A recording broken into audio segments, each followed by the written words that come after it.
자, 양성자 6개, 중성자 7개가 들어있는 원자의 번호는 얼마인가? 주기율표상 원자 번호는 양성자의 수와 같다라고 했습니다.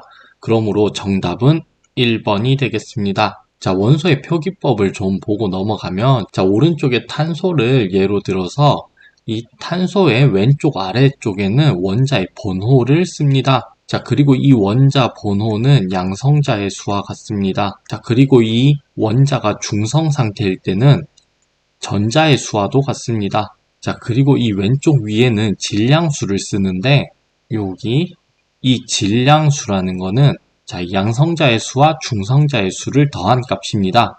문제에서 양성자는 6개, 중성자는 7개라고 했으니까 6개랑 7개를 더해서 질량수는 13이 되겠습니다. 그리고 이 원자가 만약에 중성 상태가 아닐 경우에는 여기 오른쪽 위에 이 전하량을 표시해주면 됩니다. 자, 예를 들어서 염소 이온이라고 했을 때 염소는 일가 음이온이 되려는 성질이 강하기 때문에 이렇게 마이너스라고 써줘서 전하량을 표시해 줍니다. 9번 공유결합에 대한 설명으로 틀린 것은, 자, 이 공유결합이라는 거는 비금속의 결합이라 했습니다. 그래서 이 전자쌍을 공유하는 결합인데, 자, 이 보기를 바로 보면 두 원자가 전자쌍을 공유함으로써 형성되는 결합이다. 맞습니다. 자, 2번 공유되지 않고 원자에 남아있는 전자쌍을 비결합 전자쌍 또는 고립 전자쌍이라고 한다.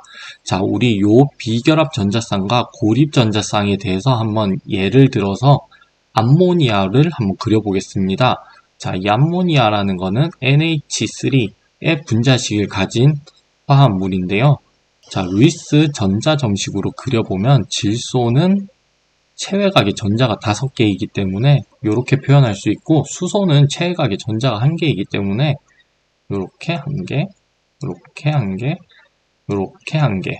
자, 그렇다면 이제 이 질소는 옥텟 규칙을 요렇게 전자를 8개를 만족하게 되고, 자, 요렇게 수소는 전자쌍을 1개씩 공유해서 이렇게 공유 결합을 형성하게 되는데, 이때 결합하지 않은 요 전자쌍을 우리는 비결합 전자쌍 또는 고립 전자쌍이라고 합니다. 자, 그래서 2번은 맞는 내용입니다.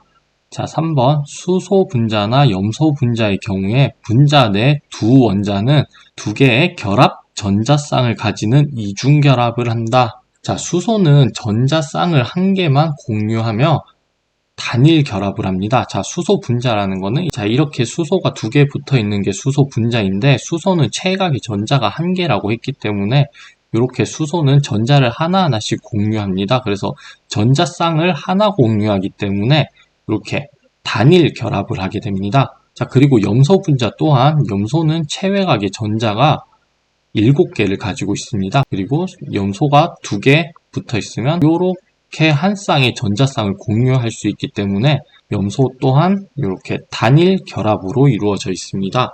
그래서 답은 3번이 되겠습니다. 자, 이어서 4번을 보면 분자 내에 두 원자가 2개 또는 3개의 전자쌍을 공유할 수 있는데 이것을 다중 공유 결합이라고 한다. 자, 주로 탄화수소에서 이렇게 탄소 사이에 하나의 전자쌍을 공유하면 단일 결합, 탄소와 탄소 사이에 2개의 전자쌍을 공유하면 이중 결합, 그리고 탄소와 탄소 사이에 3개의 전자쌍을 공유하면 삼중 결합이라고 합니다. 이 이중 결합과 삼중 결합을 우리는 다중 공유 결합이라고 합니다. 질소 분자를 보면 체외각에 있는 전자가 5개입니다. 자, 그래서 요 질소 2개가 결합해서 질소 N2 분자를 만들면 요 3개의 전자들이 서로 공유하게 돼서 질소는 이렇게 3개의 전자쌍을 공유한 삼중 결합을 형성하기도 합니다. 14번 다음 화합물 중 브롬액을 적가할 때 브롬액의 적갈색을 탈색시키는 물질은, 자, 이 브롬은 상온에서 액체 상태이면서 적갈색의 색깔을 가집니다. 그리고 부식성과 독성이 강한 물질인데, 이 브롬은 여기 오른쪽 그림에서와 같이 다중결합을 가진 물질과 첨가 반응을 하기 때문에 브롬액이 반응으로 사라지기 때문에 이 적갈색이 무색으로 탈색이 되게 됩니다. 자, 그러므로 우리는 보기에서 다중결합을 가진, 즉 이중결합이나 삼중결합을 가진 물질을 찾으면 됩니다. 자, 1번은 우리 메탄 분자인데요. 메탄은 탄소 1개에 수소가 이렇게 4개 붙어 있기 때문에 단일 결합을 형성하고 있습니다. 그러므로 답이 아니게 되고요. 자, 2번은 에틸렌인데 에틸렌은 탄소와 탄소 사이에 이중결합을 가지며 탄소에 수소가 또 이렇게 2개씩 붙어 있는 구조입니다.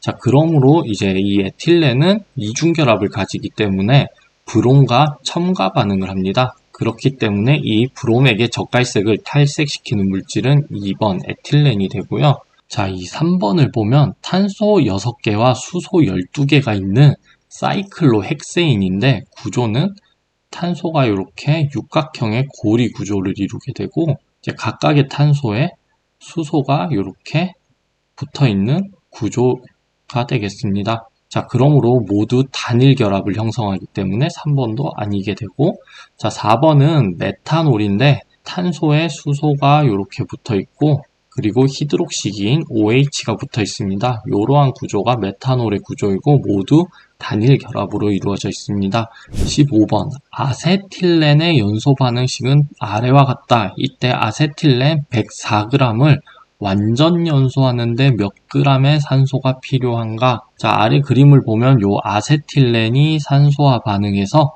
이산화탄소와 수증기를 생성하는 반응입니다. 자, 이 반응식에 있는 이 개수비는 몰수비와 같습니다.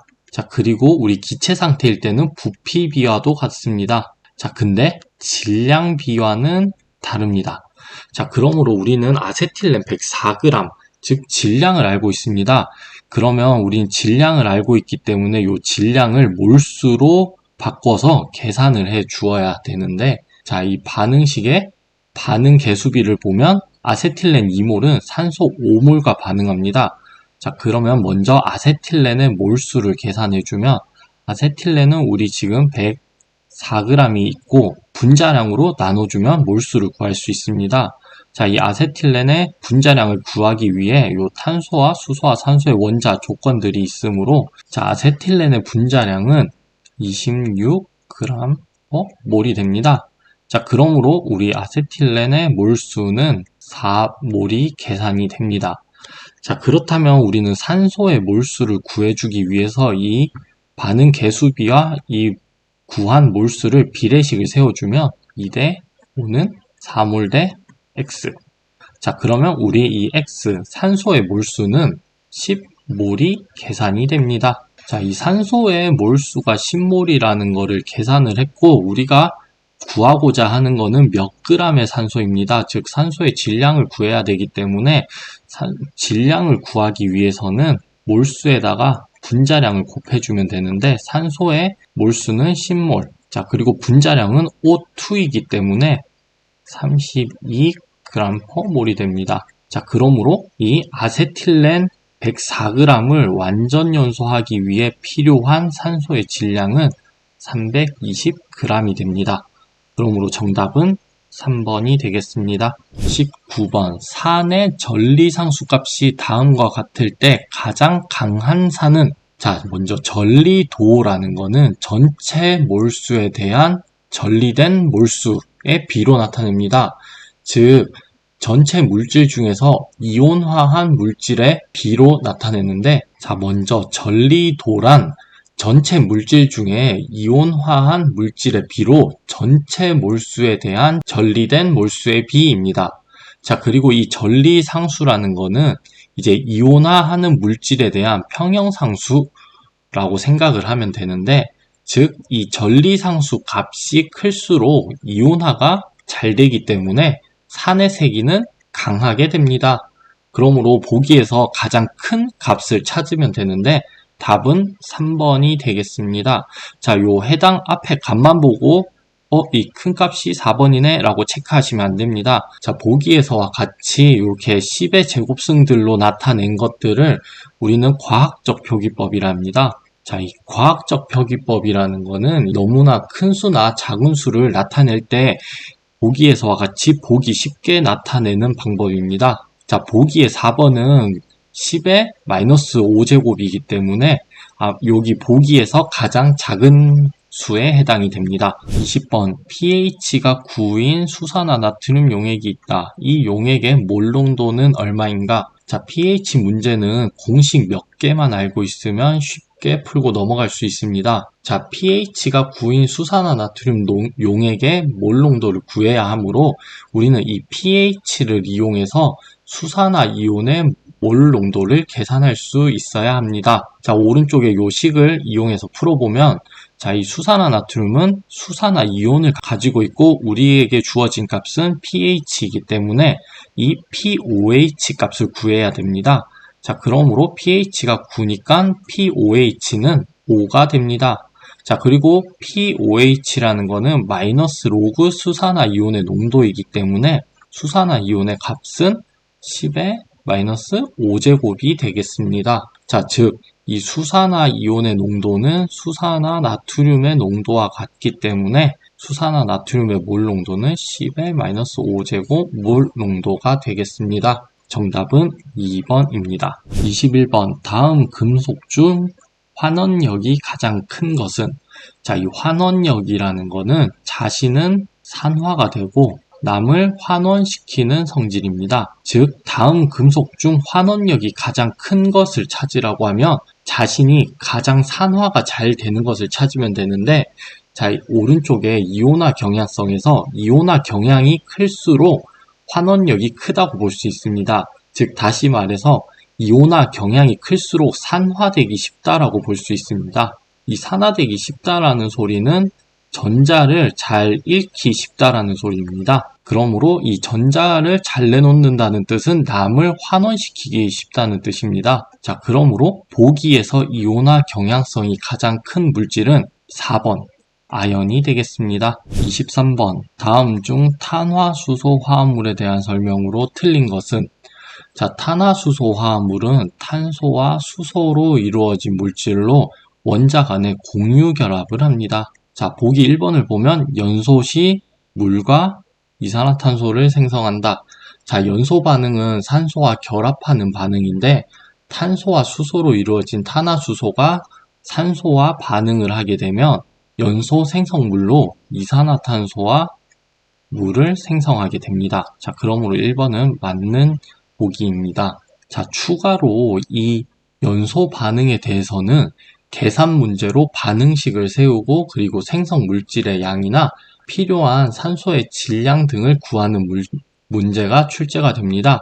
그렇기 때문에 이 탄화수소의 연소 반응에서는 이산화탄소와 물이 생성된다는 것을 꼭 기억해 두세요. 자, 그래서 이어서 2번 보기를 보면 원자 간 공유 결합을 한다. 자, 탄소와 수소는 비금속이기 때문에 비금속과 비금속의 결합인 공유 결합을 한다고 했습니다. 3번 비전해질 물질이 많다. 자, 이 전해질이라는 거는 이온 결합과 같이 물에 녹아서 양이온과 음이온으로 나눠져서 전류가 흐를 수 있는 물질인데 탄화수소는 공유 결합을 하기 때문에 전자쌍을 공유하는 공유 결합을 하기 때문에 이게 전자가 밖으로 튀어나와서 전류가 흐르기 쉽지 않습니다. 자, 그렇기 때문에 비전해질 물질이 많습니다. 그래서 3번도 맞는 보기입니다. 4번 원자 간 결합이 약해서 쉽게 반응한다. 원자 간 공유 결합을 하기 때문에 약하지 않은 강한 결합입니다. 그렇기 때문에 정답은 4번이 되겠습니다. 24번 유기화합물의 아유팩명이 맞는 것은? 자, 유기화합물을 명명할 때는 먼저 이 탄소의 뼈대를 찾아야 됩니다. 즉 탄소 이 주사슬을 찾아야 된다는 소리인데 지금 이 보기를 봤을 때는 탄소의 개수가 많지 않기 때문에 비교적 쉽게 명명할 수 있습니다. 자, 이 유기화합물을 명명하는 방법에 대해서 몇 가지 짚고 넘어가면 자, 오른쪽에 탄소 수에 따라서 우리는 메타, 에타, 프로파, 부타 등의 접두사가 붙는다고 했습니다. 자, 그리고 이 탄소와 탄소 사이의 결합에 따라서 단일 결합일 때는 알케인, 이중결합일 때는 알켄, 삼중결합일 때는 알카인 등의 이름이 붙는다고도 했습니다. 자, 그리고 작용기의 이름에 따라서 이름 끝에 작용기의 일반 명칭이 붙기도 하며 치환기가 있을 경우에는 수소가 치환된 탄소의 번호를 표시하거나 개수를 명명할 때 표기해 주기도 합니다. 자, 보기 1번부터 보면 트라이클로로메테인. 자, 이 메테인이라는 것은 탄소 한 개인 메타에 탄소가 단일 결합을 한 알케인이 합쳐진 것으로, 즉 탄소가 하나에 그리고 클로로, 트라이클로로, 염소가 이렇게 3개 붙어 있다는 뜻입니다. 그리고 남은 하나는 수소가 붙어 있기 때문에 1번은 맞는 명칭입니다. 자, 그리고 2번, 2-프로파놀. 즉, 프로파놀이라는 거는 탄소가 메타, 에타, 프로파 3개가 있고 2번 위치에 올, 히드록시기, 알코올이 붙어 있다는 뜻입니다. 그리고 요 남은 곳에는 다 수소가 붙게 되고요. 자, 그러므로 2번은 탄소의 수를 세보면 여기가 1번, 2번, 3번이 되기 때문에 2번 탄소에 히드록시기가 붙어 있지 않습니다. 그러므로 2번은 명칭이 틀린 게 됩니다. 자, 2번을 맞게 고치려면 1-프로파놀이라고 하거나 또는 요 앞에 1은 생략을 해서 그냥 프로판올이라고도 합니다. 자, 3번을 한번 보면 2-프로핀. 자, 이 프로가 붙으면 방금 했듯이 탄소가 3개 있다는 뜻입니다. 그래서 탄소가 하나, 둘, 3개 있다는 뜻이고, 요 핀이 끝에 붙게 되면 우리는 삼중결합, 알카인, 알킨, 즉 삼중결합을 한다는 뜻인데, 이 탄소에 삼중결합이 이렇게 포함되어 있다는 뜻이고, 그리고 2프로핀이라고 하면 2프로핀이라는 거는 2번 탄소에 삼중결합이 있다는 건데, 주로 이런 상태일 때는 1번 탄소에 삼중결합이 있다라고 해서 1프로핀이라고 씁니다. 또는 그냥 프로핀이라고 쓰게 됩니다. 자, 그래서 3번도 틀렸고, 4번 1,2-트라이클로로메테인.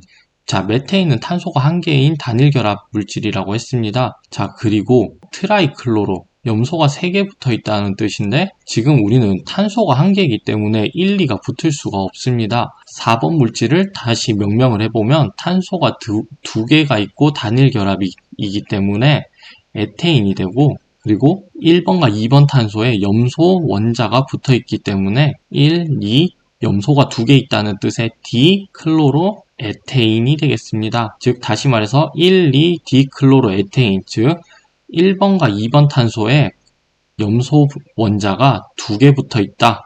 그리고 탄소는 2개가 있으며 각각 단일 결합을 한다. 자, 그래서 4번은 메테인이 아닌 에테인입니다. 그래서 틀렸습니다. 자, 그러므로 정답은 1번이 되겠습니다. 자, 27번 페놀류의 정색 반응에 사용되는 약품은, 자, 먼저 이 페놀류라는 거는 페놀을 포함한 방향족 탄화수소를 페놀류라고 하는데, 자, 오른쪽에 보면 이러한 방향족 화합물들이 페놀류에 속합니다. 자, 이러한 페놀류를 검출하기 위해서는 염화철과 페놀류가 반응해서 적자색의 정색 반응을 일으키기 때문에 정답은 3번 염화철이 되겠습니다. 28번 다음 중 백금을 녹일 수 있는 용액은, 자, 먼저 금이나 이러한 백금과 같은 기금속류를 녹일 수 있는 용액을 왕수라고 합니다. 자, 그러므로 정답은 4번입니다. 이 왕수라는 거는 진한 염산이랑 진한 질산을 3대1, 즉 질산 1, 염산 3의 부피비로 섞어서 용액을 제조하는데, 이때 염산과 질산이 반응을 해서 생성되는 이 염화니트로실은 매우 강력한 산화제입니다. 자, 그래서 이게 강력한 산화제로 작용하기 때문에 금이나 백금 등의 귀금속류를 녹일 수 있습니다. 32번 0.1몰 농도의 수산화나트륨 0.5리터와 0.2몰 농도의 염산 0.5리터를 혼합한 용액 중 수소이온의 몰 농도 값은, 자, 산과 염기의 중화 반응입니다. 그러므로 중화되고 남은 수소이온의 몰수를 계산해서 우리는 몰 농도를 구해야 되는데, 자, 먼저 수산화나트륨의 몰수와 염산의 몰수를 구해야 됩니다.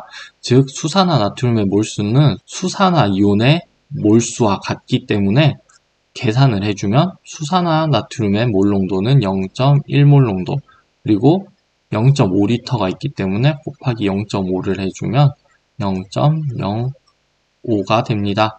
자, 그리고 염산의 몰수는 수소이온의 몰수와 같기 때문에 계산을 해주면 0.2몰 곱하기 0.5L, 그럼 0.1몰 나옵니다. 자, 그러면 산과 염기가 중화하고 나면 수소이온이 0.05몰 남게 됩니다.